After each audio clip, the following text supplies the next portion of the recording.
Is there any public comment? How many speakers do we have? There are 2 people for public comment. Okay, 2 minutes each.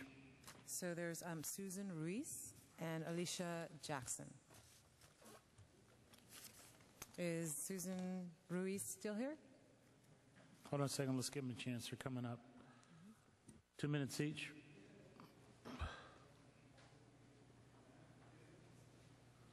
Well, I may give it 3 minutes each. There's only 2 speakers. Go ahead, 3 minutes. Okay. Hi, my name is Susan Ruiz. I'm a district parent. I have been on the Harding School Site Council for 5 years. My husband was the Harding PTA president for 2 years. I have writer coached. Our family has been deeply committed to district public schools. In addition to my own kids, last year we became unexpected foster parents to an at-risk teen. In the last year, we had to learn how to navigate the special ed system, the mental health system, and the juvenile justice system. I can tell you that the special ed system was by far the hardest to navigate.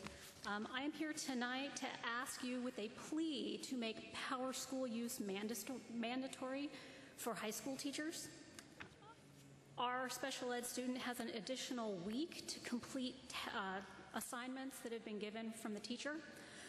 We spent last year trying to figure out, he fell so far behind in his classes and the teacher didn't use Power School that we couldn't figure out until he was a month behind how far behind he was. So his special ed teacher at that point put him on an independent study program, and then when that teacher unexpectedly disappeared, we didn't have documentation of that. So I wound up grading the special education independent study program after going to his teacher and pleading with her that I hadn't just made all this up.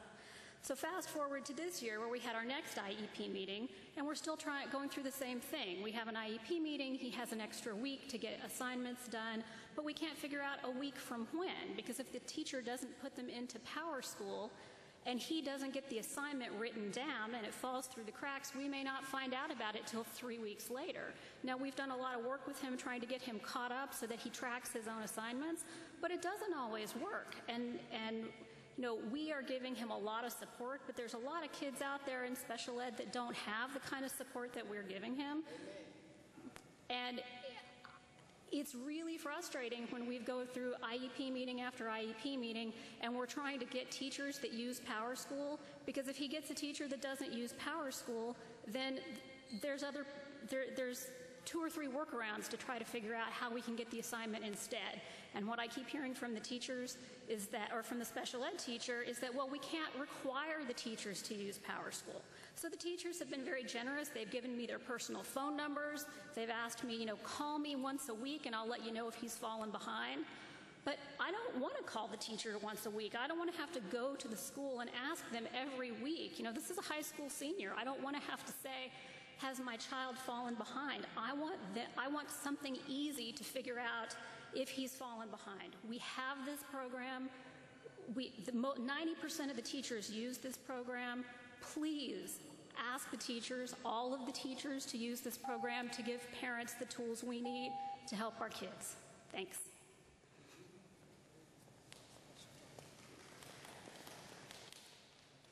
Hi, I'm Alicia Jackson. My son is Wayne Michael Ellis Jr. He is still a student at Richmond High School. I come before you because I'm pleased with Richmond High. I'm pleased with the program he's in. The teacher, she's amazing what she's doing with the young adults in the community-based program in which they're working. My son works at the YMCA. My issue is bullying when it comes to IEP meetings. We had a 3-hour IEP meeting because the principal from Vista decided to come down to Richmond High. Well, I had to tell him to pump your brakes, you know, stop, because this is not your meeting. You can't just take over this meeting. And so my only issue is administrators bullying. There shouldn't have been 4 administrators, 4 in that one meeting against one parent. And well, I see you cutting your eyes, Ramsey. Steve has been beautiful. I'm looking at you. Steve has been doing his part, but Steve can only do what his staff tell him, you know, that they're doing. But his staff have been lying to him just like they've been lying to me. And so my issue is maybe as a group, as a board, as a parent, and maybe I could get some more parents together. Maybe we can see about helping when it comes to making sure that the staff, that the administrators don't come into the meetings trying to bully the parents. We need the administrators to work with us, not against us. I mean, where they think they have rights, and and even to the point where the principal at Vista, along with the speech pathologist, along with the administrator Darlene, just plain looked at me and lied, talking about how the principal of Vista is the supervisor for the speech pathologist.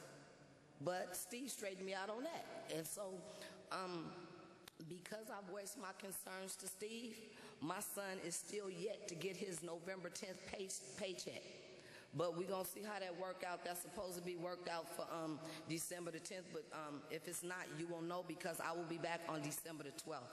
And like I say, the program that's at Richmond High is beautiful. My son been a part of it for the past 3 years. There's been no problem with the paperwork and things, how can I put it, the paperwork and everything in the job site, and getting the information to the job site where the young adults can go out and do their job. But this time, because I voiced my concern, the person that's over that community-based program held up the paperwork and been fibbing, lying, and being deceitful to not just me, but to Steve also.